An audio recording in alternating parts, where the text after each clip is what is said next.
Everybody wants to get rid of love handles.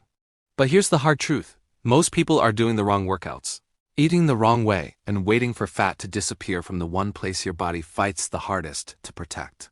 That ends today.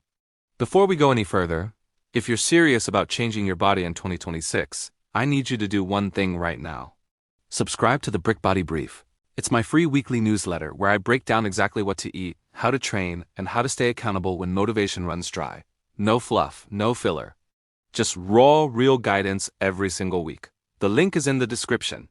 Go sign up, then come back. Because what I'm about to share with you is going to completely change how you approach fat loss from this point forward. Welcome back to Gravity Built.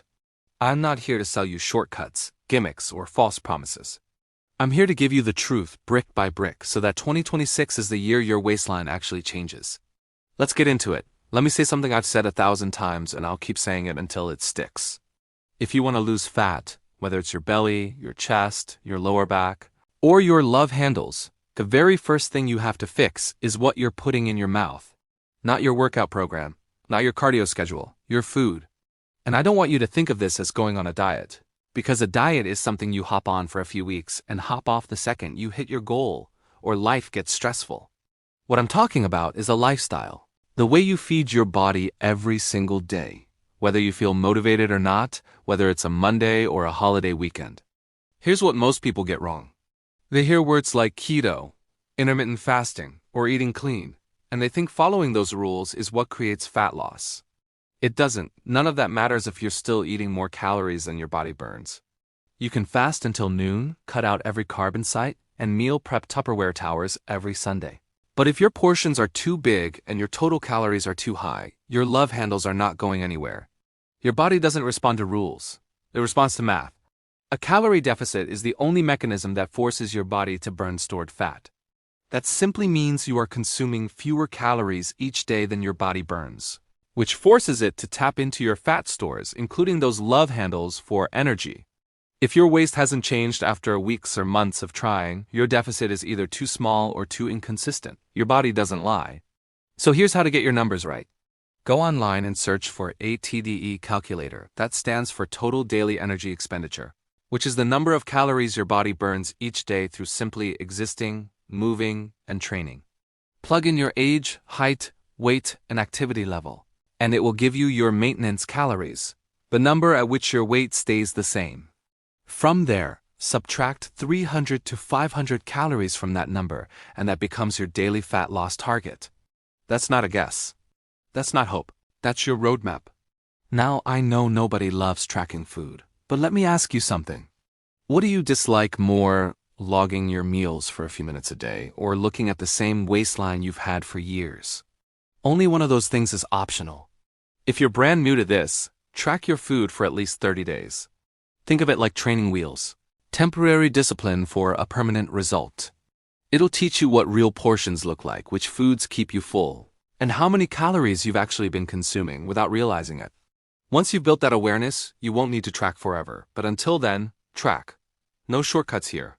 Now here's the truth that almost nobody wants to accept, but you need to hear it. Your body burns fat in a specific sequence, and you don't get to choose where it comes off first. For most men, that order goes face and neck first, then the chest and upper belly, and finally last the lower ABs, lower back, and love handles. It's not a flaw in your genetics. That's just how the human body is designed. So what happens to most people is this. They start doing everything right, eating at a deficit, lifting, doing their cardio, and they start noticing their face looks leaner, their arms look tighter, maybe their chest is coming in. But then they look at their waist and it still looks the same, and they quit. They tell themselves their genetics are bad, that they're just built this way, that love handles are impossible for them to lose. None of that is true. They just stop too early. Your body will eventually reach the lower waist. It will tap into that fat. But it requires you to stay the course past the point where most people fold. The people who get the waistline they want are not the ones with the best genetics. They're the ones who stayed consistent long enough for their body to get there. That needs to be you in 2026.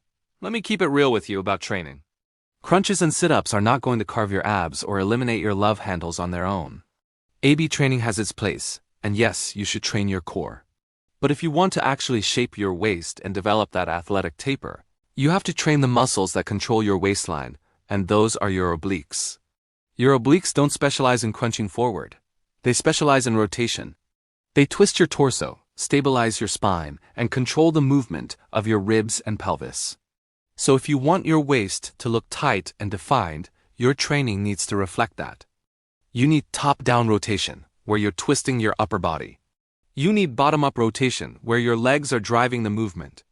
And you need to progressively overload those movements with resistance, the same way you would any other muscle group, not endless crunches, not random AB circuits, not unweighted sit-up marathons. Deliberate, targeted oblique work that matches how those muscles are actually designed to function. Once the fat starts falling off and those muscles underneath are developed, that's when your waist stops looking soft and starts looking sharp. Here's a hidden mistake I see constantly, and it's costing people months of progress. They think they're training their obliques, but what they're actually doing is throwing their elbows around.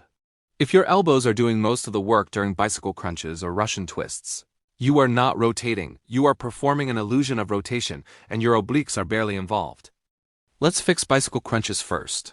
Lock your elbows in place. Do not let them flap forward like wings. Instead, rotate your entire upper body toward your knee. Feel your rib cage physically turning. When you do it correctly, your obliques will fire immediately, and the movement will feel significantly harder than what you've been doing. For Russian twists, keep your hands fixed directly in front of your chest and rotate your torso, not your arms. The ground should only get touched if your torso actually turns far enough to get there. Slow this exercise down. Controlled repetitions are dramatically more effective than rushing through it for a rep count. Every single rep should feel like a deliberate squeeze, not just a motion you're going through. That's the difference between wasting your time in the gym and actually building the waist you came there for. If I had to pick one exercise that most people completely overlook, but that delivers some of the most genuine oblique activation you'll ever feel, it's the broomstick twist. It looks simple. And because it looks simple, most people dismiss it. That's a mistake. Here's why it works so well. Your elbows can't cheat. Your arms can't hijack the movement. The bar or broomstick locks your upper body into a fixed position, which means every single degree of rotation has to come directly from your torso. There is no way to fake it. Here's how to perform it. Sit back on a bench. Place a broomstick or a bar across your upper back and hold it with your arms extended. Keep your elbows locked. Rotate fully to the left, pause, and squeeze. Rotate fully to the right, pause, and squeeze. Slow, controlled, deliberate. Stop counting reps and start making every rep count. If you've never done this exercise before, I promise you, your obliques are about to wake up in a way they haven't in years. This is the movement that teaches you the real difference between going through a motion and actually contracting a muscle. Love handles are not permanent. They are not your genetics. They are not some unfixable flaw in your body.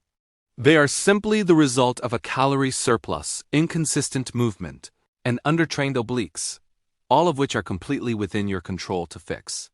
2026 can be the year your waistline finally changes. But that only happens if you stop quitting at week 2. It only happens if you build the kind of discipline that doesn't depend on motivation. It only happens if you become the kind of person who stays locked in even when progress slows down, because it will slow down. And how you respond to that moment is everything. If you want support staying consistent, consider becoming a channel member. You'll get access to exclusive tools and deeper guidance to keep you on track week after week. And for the ladies watching, Brick Lady's channel is officially live. Go show her some love and support that first video. Until next time, keep it building.